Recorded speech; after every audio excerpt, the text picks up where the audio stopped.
Hello everyone, how are you? I hope you are doing well. आज हम start करते हैं body fluids and circulation. Body fluids and circulation में आज हम पढ़ेंगे ब्लड और ब्लड ग्रुपिंग। ठीक है। तो जो ब्लड होता है, जो खून होता है हमारा, ये जो खून होता है, ये जो बन रहा है, उसके बनने की प्रोसेस को क्या बोलते हैं? हीमोपोइसिस। जो खून बन रहा है उसकी बनने की प्रक्रिया को क्या बोलते हैं? हीमोपोइसिस। ठीक है। ब्लड की स्टडी को क्या बोलते हैं? ब्लड की स्टडी को क्या बोलते हैं? हिमेटोलॉजी। हिमेटोलॉजी। ठीक है। प्लाज्मा होता है, जो प्लाज्मा कहाँ बनता है? प्लाज्मा कहाँ बनता है? लीवर में। प्लाज्मा होता क्या? अब जैसे ब्लड है, ब्लड को हम डिवाइड कर देते हैं, ये क्या है हमारा? खून। ब्लड की कॉम्पोजिशन जो होती है उसमें क्या होता है? प्लाज्मा और फॉर्म्ड एलिमेंट्स। ब्लड की कंपोजिशन में क्या क्या होते हैं? प्लाज्मा और फॉर्म्ड एलिमेंट्स। ठीक है। प्लाज्मा होता है 55%। प्लाज्मा कितना होता है खून के अंदर? 55%। फॉर्म्ड एलिमेंट्स कितने होते हैं? 45%। ठीक है। प्लाज्मा कितना है? 55%।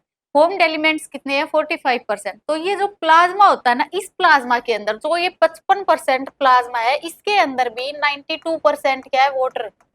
92% क्या है इसमें? पानी, वाटर।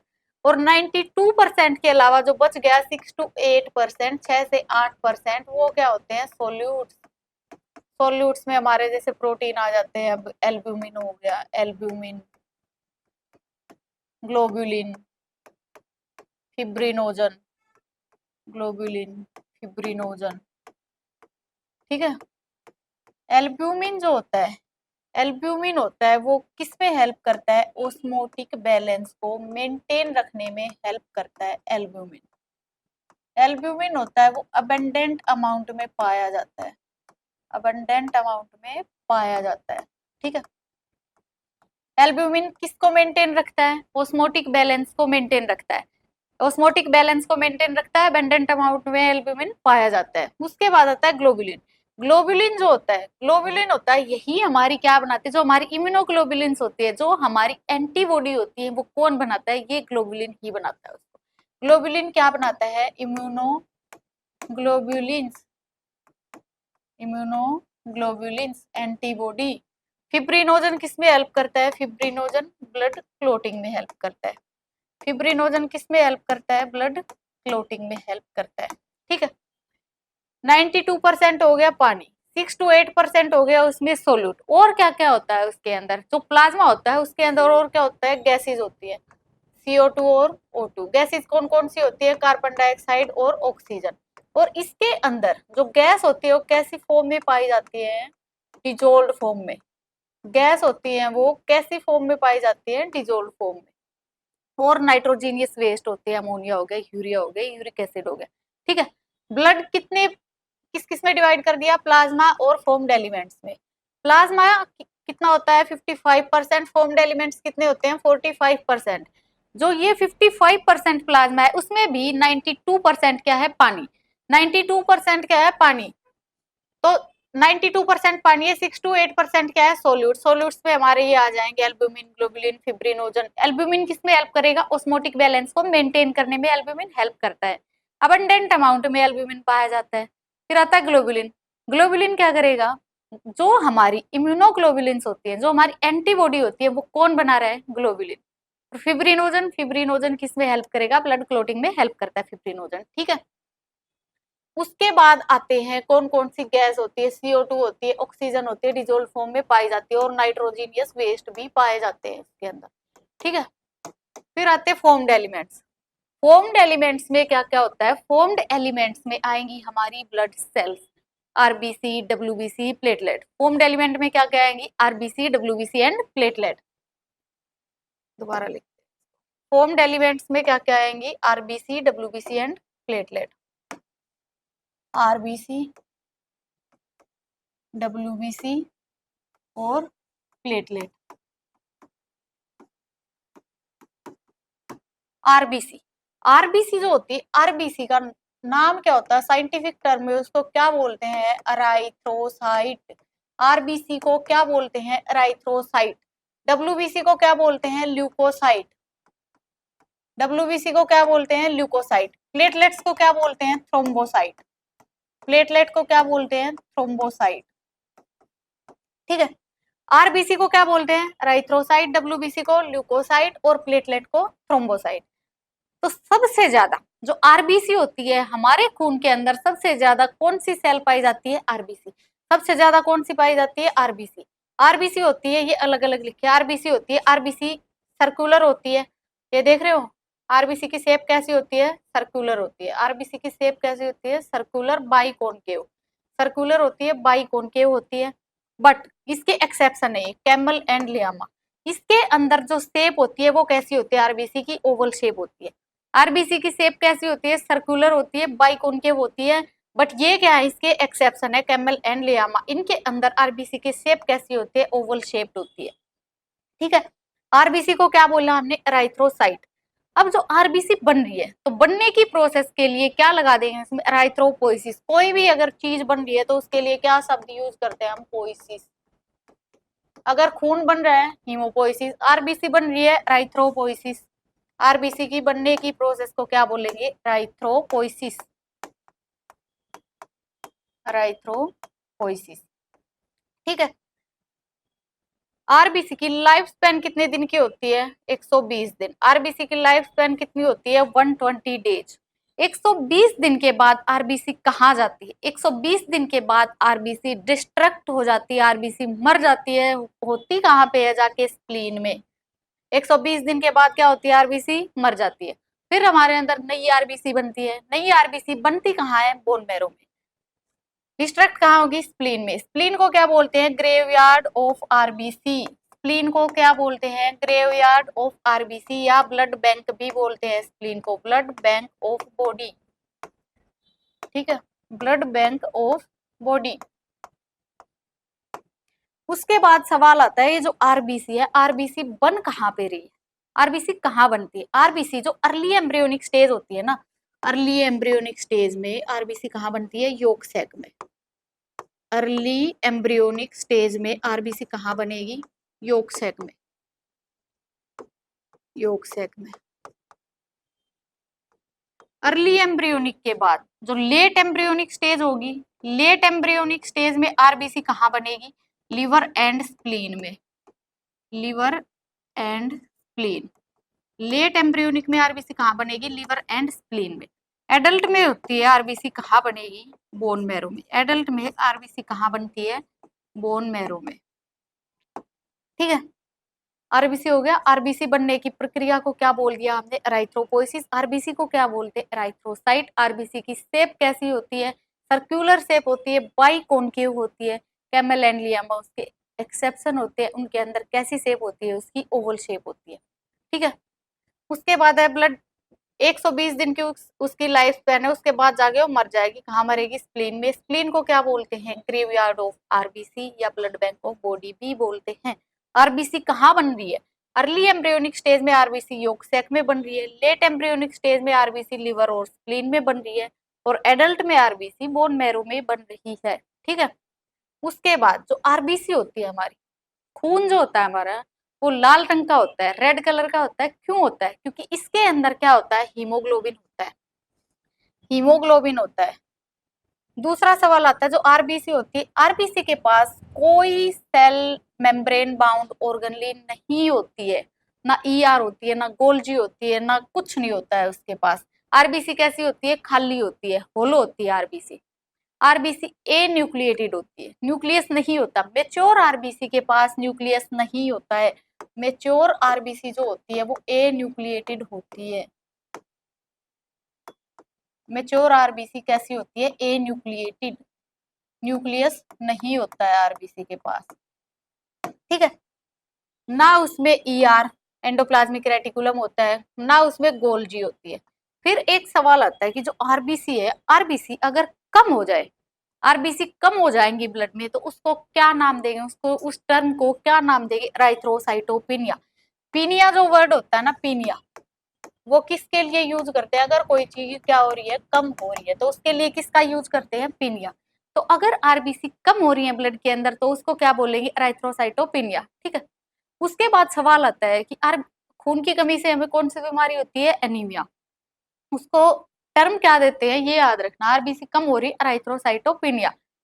फिर आता है कि आरबीसी अगर अब नॉर्मल बढ़ जाए, जितनी आरबीसी हमारे अंदर होनी चाहिए, अगर आरबीसी अब नॉर्मल बढ़ जाए तो फिर क्या बोलेंगे उसको। अगर आरबीसी अब नॉर्मली इंक्रीज हो जाती है तो उसको क्या बोलते हैं, पॉलीसाइथीमिया। अगर आरबीसी इंक्रीज हो जाती है अब नॉर्मली, उसको क्या बोलेंगे, पॉलीसाइथीमिया। ठीक है। उसके बाद है डब्ल्यूबीसी। उसके बाद क्या है, डब्ल्यूबीसी। डब्ल्यूबीसी, डब्ल्यूबीसी को क्या बोलेंगे, ल्यूकोसाइट। ल्यूकोसाइट। सबसे पहले डब्ल्यूबीसी कैसी होती है, कलरलेस होती है। डब्ल्यूबीसी के पास हीमोग्लोबिन नहीं होता है, नो हीमोग्लोबिन। इसकी वजह से वो कैसी होती है, कलरलेस होती है। डब्ल्यूबीसी की शेप कैसी होती है, अमीबोइड होती है। मतलब कैसी भी हो सकती है, वो कैसी भी शेप हो सकती है। डब्ल्यूबीसी होनी कितनी चाहिए हमारे अंदर, 6000 से 8000 सेल पर एमएम क्यूब ऑफ ब्लड। ठीक है। डब्ल्यूबीसी कितनी होनी चाहिए, 6000 से 8000 एमएम पर MM cube of blood. Shape कैसी होती है, अमीबोइड शेप होती है। अमीबोइड मतलब कैसी भी शेप उसकी हो सकती है। ये न्यूक्लिएटेड होती है। जो डब्ल्यूबीसी होती है उसके पास न्यूक्लियस होता है अपना। डब्ल्यूबीसी के पास क्या होता है, न्यूक्लियस होता है। पर उसके पास क्या नहीं होता, हीमोग्लोबिन डब्ल्यूबीसी के पास नहीं होता है।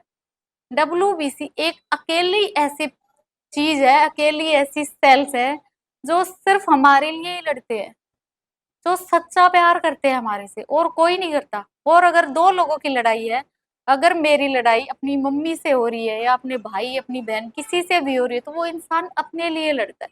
डब्ल्यूबीसी है जो हमारे लिए लड़ रही है। ठीक है। तो डब्ल्यूबीसी हमारे लिए, कोई भी पैथोजन अगर हमें अटैक करता है तो कौन लड़ता है हमारे लिए, डब्ल्यूबीसी। डब्ल्यूबीसी को दो उसमें डिवाइड किया गया है, ग्रेनुलोसाइट और ए ग्रेनुलोसाइट। किसके बेसिस पे किया है, on the basis of granules. किसके बेस पे किया है, on the basis of granules. ठीक है। अगर ग्रेन्यूल्स का size, on the basis of size of granules, अगर ग्रेन्यूल्स का साइज बड़ा होगा तो उसको क्या बोलेंगे, ग्रेनुलोसाइट। अगर ग्रेन्यूल्स नहीं होंगे या फिर ग्रेन्यूल्स का साइज छोटा होगा तो उसको क्या बोलेंगे, ए ग्रेनुलोसाइट। ठीक है। तो ग्रेनुलोसाइट में आते हैं हमारे तीन, न्यूट्रोफिल, इओसोनोफिल और बेसोफिल। तो न्यूट्रोफिल सबसे पहले क्या है, न्यूट्रोफिल। न्यूट्रोफिल ये दिख रहा है तुम्हें, ये ये क्या है, न्यूट्रोफिल का है न्यूक्लियस। न्यूक्लियस जो होता है ना न्यूट्रोफिल का, वो मल्टी लोब्ड होता है, उसमें बहुत सारी लोब्स होती है। न्यूक्लियस कैसे होता है, मल्टी लोब्ड होता है। और ये जो डॉट डॉट डॉट डॉट दिख रहे हैं, ये क्या होते हैं, ग्रेन्यूल्स होते हैं इसके अंदर। ठीक है। ये क्या है, ग्रेन्यूल्स। मल्टी लोब्ड होता है nucleus. Up to 6 month 60 to 70% होते हैं टोटल डब्ल्यूबीसी के न्यूट्रोफिल। न्यूट्रोफिल कितने होते हैं टोटल डब्ल्यूबीसी के, 60 to 70% होते हैं। गेट स्टेन्ड विद, इसको हम एसिडिक डाई से भी स्टेन कर सकते हैं और बेसिक डाई से भी स्टेन कर सकते हैं। बेसिक डाई से भी स्टेन कर सकते हैं उसको। Second line of defence, phagocytosis करता है। फेगोसाइटोसिस का क्या मतलब होता है, कोई आएगा उसी को एनगल्फ कर जाएगा, उसी को खा जाएगा। अगर हमें कोई इंजरी होती है सबसे पहले कौन आएगा, न्यूट्रोफिल। ठीक है। उसके बाद है इओसोनोफिल। इओसोनोफिल, इओसोनोफिल, इसका न्यूक्लियस दिख रहा है तुम्हें, इओसोनोफिल। इओसोनोफिल का न्यूक्लियस होता है, कैसा होता है वो, बाइलोब्ड न्यूक्लियस। इओसोनोफिल का न्यूक्लियस कैसा होता है, बाइलोब्ड न्यूक्लियस होता है। डे टू मंथ्स, मतलब दिन में भी हो सकती है, वीक में, महीने तक भी हो सकती है। ये कितने होते हैं, 2 से 3% होते हैं टोटल डब्ल्यूबीसी के। टोटल डब्ल्यूबीसी के 2 से 3% क्या होते हैं, इओसोनोफिल होते हैं। इसको हम एसिडिक डाई से ही स्टेन करेंगे। इओसोनोफिल को किससे स्टेन करते हैं, एसिडिक डाई से। Help in allergic and parasitic infection, allergic और पैरासिटिक इन्फेक्शन में कौन हेल्प करता है, हमारी इओसोनोफिल। ठीक है। उसके बाद है बेसोफिल।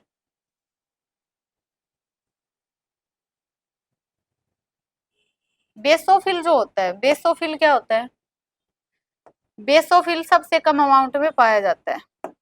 बेसोफिल कितना होता है, 0.5 to 1% होता है। न्यूक्लियस कैसा होता है, ये गया है बेसोफिल का न्यूक्लियस है। न्यूक्लियस कैसा होता है, इसमें ट्राइलोब्ड होता है। न्यूक्लियस कैसा होता है, ट्राइलोब्ड होता है। ठीक है, ट्राइलोब्ड न्यूक्लियस होता है। दिनों में भी हो सकती है, महीने सॉरी वीक तक भी हो सकती है। और ये जो टोटल डब्ल्यूबीसी होती है, टोटल डब्ल्यूबीसी का लेस देन 1%, 0.5 से 1% क्या होते हैं, हमारे बेसोफिल होते हैं। अगर बेसोफिल है तो बेसोफिल को कौन सी डाई से स्टेन करेंगे हम, बेसिक डाई से। इयोसोनोफिल को एसिडिक डाई से, न्यूट्रोफिल को किसी से भी कर सकते हैं, बेसोफिल को बेसिक डाई से। हिस्टामिन और सेरोटोनिन, हिपेरिन, ये रिलीज करता है। हिस्टामिन जो होता है, हिस्टामिन क्या होता है, एक वेजोडाइलेटर होता है। सेरोटोनिन क्या होता है, वेसोकॉन्स्ट्रिक्टर होता है। और हिपेरिन क्या होता है, एंटीकोएगुलेंट होता है, जो हमारे अंदर खून को जमने नहीं देता है। ठीक है, शरीर के अंदर नहीं जमने देता है खून को। उसके बाद है ए ग्रेनुलोसाइट। ए ग्रेनुलोसाइट,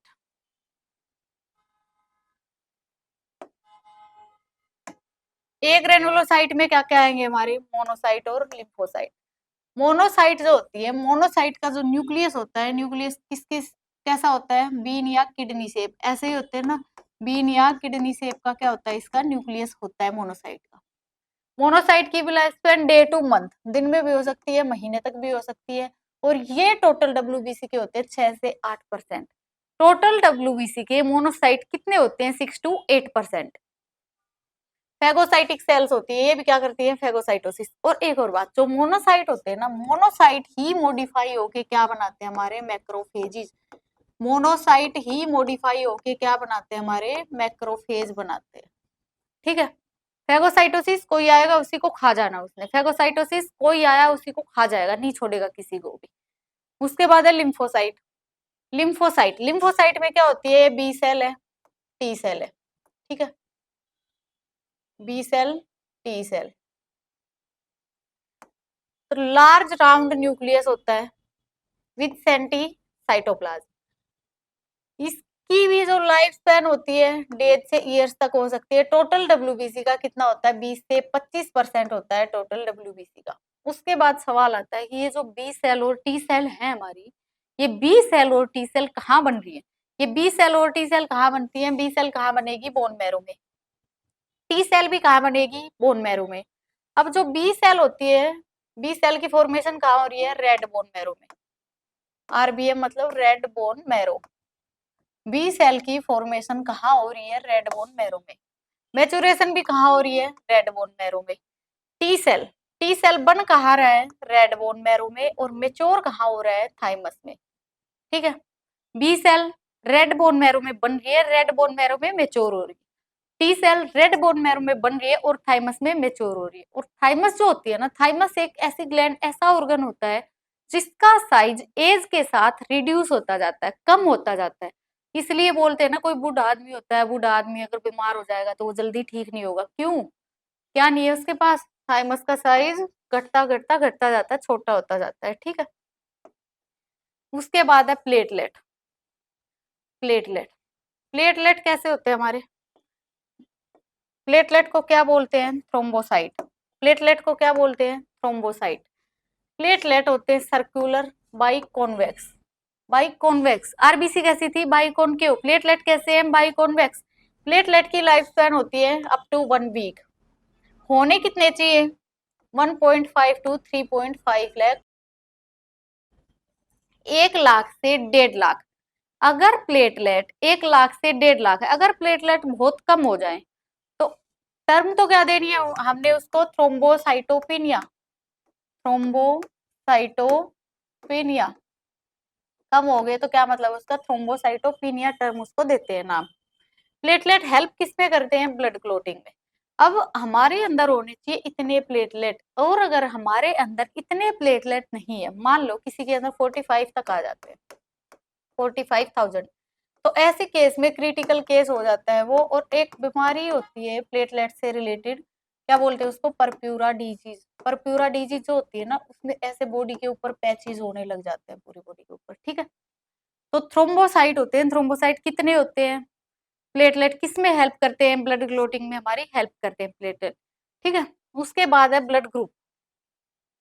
जो ब्लड ग्रुप होता है, ब्लड ग्रुप किसने दिया? ब्लड ग्रुप दिया किसने? Karl Landsteiner. ब्लड ग्रुप किसने दिया? कार्ल लैंडस्टेनर ने। उसके बाद आता है कि अगर ब्लड ग्रुप, यहाँ लिखते हैं, अगर ब्लड ग्रुप हमारे पास ए है,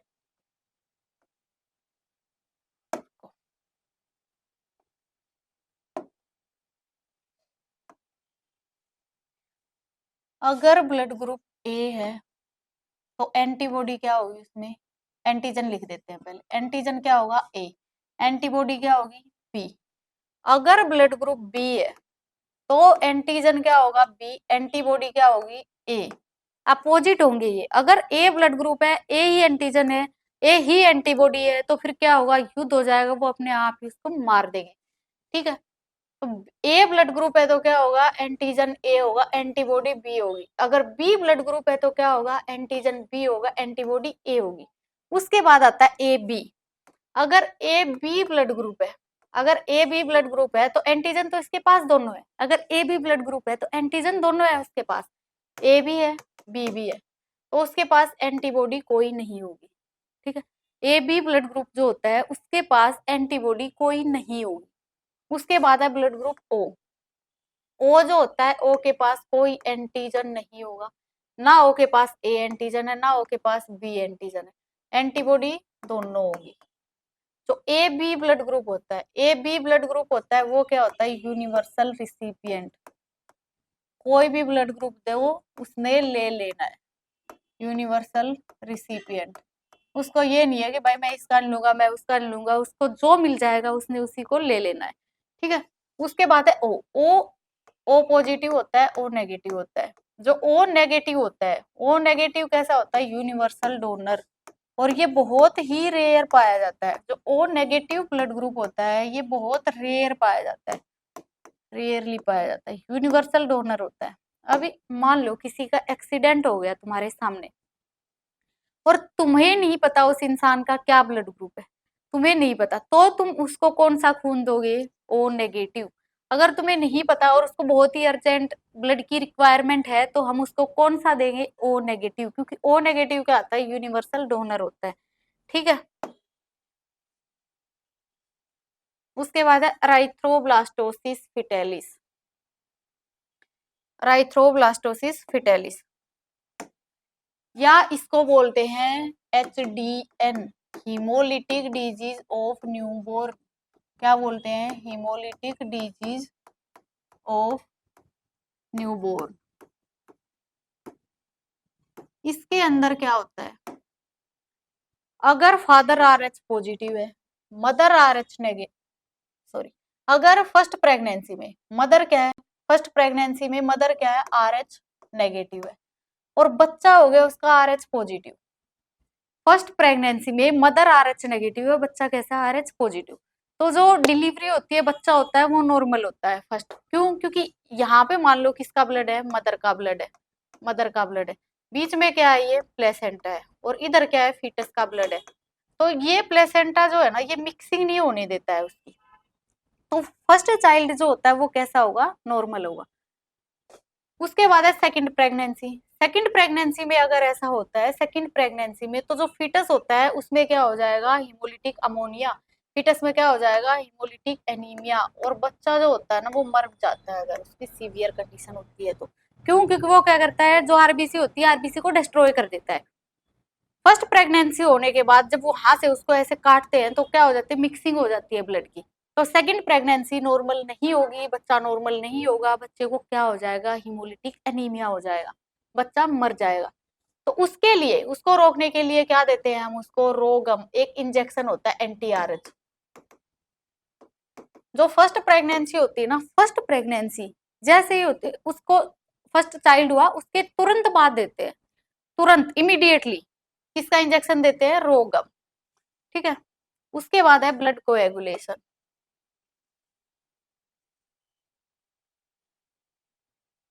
ब्लड कोएगुलेशन, मान लो हमें लग गई है कहीं चोट, हमें कहीं चोट लगी है तो उस चोट लगी हुई जगह पे सबसे पहले कौन आएगा? प्लेटलेट। हमें कहीं इंजरी हो गई है, मान लो यहाँ से कट गया है, तो सबसे पहले कौन आएगा? प्लेटलेट। अगर डब्ल्यूबीसी में देखते हैं तो सबसे पहले कौन आएगा? न्यूट्रोफिल। तो सबसे पहले at the injury site, injury की साइट पे कौन आएगा? Tissue release platelet, clotting factor, prothrombin activator. Prothrombin activator क्या होता है? थ्रोम्बोकाइनेज, और ये जो थ्रोम्बोकाइनेज और कैल्शियम आयंस होते हैं यही हेल्प करते हैं, ठीक है। प्रोथ्रोम्बिन एक्टिवेटर क्या होता है? थ्रोम्बोकाइनेज और कैल्शियम आयंस। अब ये जो प्रोथ्रोम्बिन एक्टिवेटर होता है, प्रोथ्रोम्बिन एक्टिवेटर, प्रोथ्रोम्बिन को थ्रोम्बिन में कन्वर्ट कर देगा। प्रोथ्रोम्बिन कैसी होती है? Inactive, inactive form, thrombin active form होती है, ठीक है। प्रोथ्रोम्बिन एक्टिवेटर प्रोथ्रोम्बिन को किस में कन्वर्ट कर देगा? थ्रोम्बिन में कन्वर्ट कर देगा। अब जो थ्रोम्बिन है, थ्रोम्बिन फिब्रिनोजन को फिब्रिन में कन्वर्ट कर देगा। वही फिब्रिनोजन क्या है? इनएक्टिव है, इनएक्टिव फॉर्म है। फिब्रिन क्या है हमारे पास? एक्टिव फॉर्म है। और ये जो फिब्रिन होता है, fibrin form mesh like structure in which blood cell get trapped. Fibrin जो होता है ना, इसके पास क्या होते हैं? कोलाजन फाइबर्स होते हैं। फिब्रिन में क्या होते हैं? कोलाजन फाइबर्स होते हैं। वो क्या कर देता है? क्लोट बना देता है, वहां पे क्लोट बना देता है, तो ब्लीडिंग हमारी होती है वो रुक जाती है। चोट लगी, आए प्लेटलेट, प्लेटलेट आए, प्लेटलेट ने आके किसको एक्टिवेट किया? प्लेटलेट आए, प्लेटलेट ने क्लोटिंग फैक्टर प्रोथ्रोम्बिन एक्टिवेटर को, प्रोथ्रोम्बिन एक्टिवेटर क्या होता है? थ्रोम्बोकाइनेज। जो थ्रोम्बोकाइनेज होगा वो क्या करेगा? प्रोथ्रोम्बिन को थ्रोम्बिन में कन्वर्ट कर देगा। अब जो थ्रोम्बिन है, थ्रोम्बिन फिब्रिनोजन को फिब्रिन में कन्वर्ट कर देगा। और जो फिब्रिन होता है, फिब्रिन के पास क्या होता है? फिब्रिन के पास कोलेजन फाइबर्स होते हैं, वो ट्रैप कर लेता है। और वो क्या करेगा? जो चोट हमें लगी है वहां पे क्या बना देगा? क्लोट बना देगा, और हमारी जो ब्लीडिंग होती है वो रुक जाती है, ठीक है। उसके बाद आगे का जो body fluids and circulation, circulatory system है, वो हम कल स्टार्ट करेंगे, ठीक है। Thank you.